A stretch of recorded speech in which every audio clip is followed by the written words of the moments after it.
Welcome to Let Me Fix This. Enjoy the video. You start by opening the photo in an editor that supports layers and healing tools. This preserves quality. Duplicate the background layer immediately because you want a safe undo path. Next, inspect the altered area at 100–200% and note color shifts, sharpness differences, and edge artifacts so you know what to match.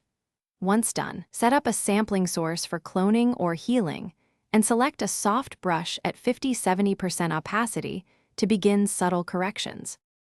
You now remove the edit by rebuilding structure, then blending. Start with the clone tool to recreate missing or distorted lines, sampling just outside the edit to retain natural texture. Once structure is in place, switch to a healing or patch tool to let the algorithm blend tones.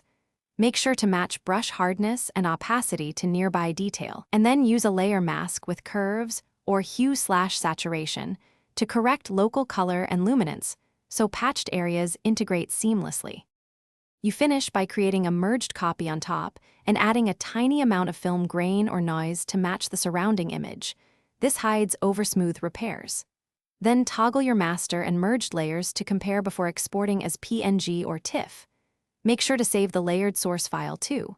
If things go wrong, colors or edges still look off, step back, lower mask opacity, resample nearby texture, and use selective dodge and burn to subtly balance highlights and shadows.